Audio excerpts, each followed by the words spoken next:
Good afternoon students. हम class 8 की भारत की खोज पढ़ रहे थे, जिस किताब को जवाहरलाल नेहरू ने अपनी जेल में लिखा था। अब देखिए उसका चैप्टर तनाव यानी टेंशन। भारत में जो है तनाव सन 1942 के शुरू के महीनों में बढ़ा। युद्ध का जो मंच था लगातार करीब आता जा रहा था और जो भारत के शहरों पर क्या हो रहा था, हवाई हमलों की संभावना भी हो रही थी। जिन पूर्वी देशों में युद्ध जोरों पर था, वहाँ क्या होगा? भारत और इंग्लैंड के संबंधों में क्या अंतर आएगा? चुनौती, भारत छोड़ो प्रस्ताव। बंबई में 7 और 8 अगस्त को अखिल भारतीय कांग्रेस कमेटी ने खुली सभा में उस प्रस्ताव पर विचार किया और बहस की जो अब भारत छोड़ो प्रस्ताव नाम से जाना जाता है। अब जिसे हम भारत छोड़ो आंदोलन के नाम से जानते हैं, उस विचार पर प्रस्ताव हो रहा था। ये जो विचार था ये लंबा और बहुत विशद था। इसके आखिर में सरकार बनाने का सुझाव दिया गया था, और सरकार भी कैसी? जो मिली जुली हो, महत्वपूर्ण वर्गों के लोगों का जिसमें प्रतिनिधित्व हो, जिसका पहला काम क्या होगा?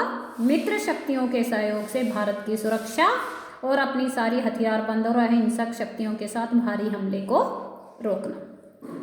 कांग्रेस कमेटी ने संसार की आज़ादी के लिए क्या किया? ब्रिटेन और संयुक्त राष्ट्र से फिर अपील की और इस बात की स्वीकृति देना तय किया कि गांधी जी के जो अपरिहार्य नेतृत्व में हिंसात्मक ढंग से एक जन आंदोलन शुरू किया जाए।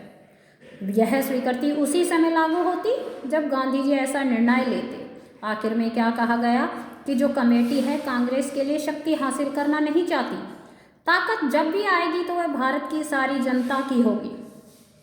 अपने सारे समापन भाषणों में जो कांग्रेस सभापति मौलाना अब्दुल कलाम आज़ाद और गांधी जी ने ये साफ कर दिया कि उनका अगला कदम क्या होगा। ब्रिटिश सरकार के प्रतिनिधि, वायसराय से मुलाकात और खास संयुक्त राष्ट्रों के मुख्याधिकारियों से एक सम्मानपूर्ण समझौते के लिए अपील कर उनके यही अगला कदम होगा। 8 अगस्त सन 1942 को काफ़ी रात बीत गई और ये प्रस्ताव आखिर में पास हो गया। कुछ घंटे बाद क्या हुआ? 9 अगस्त को, आज को तो ये पास हुआ। 9 अगस्त की सुबह सुबह बम्बई में और पूरे देश में बहुत जगहों पर बहुत सी गिरफ्तारियां भी हुई और इस तरह हम अहमदनगर के किले में आ गए। हम मतलब कौन? गांधी जी।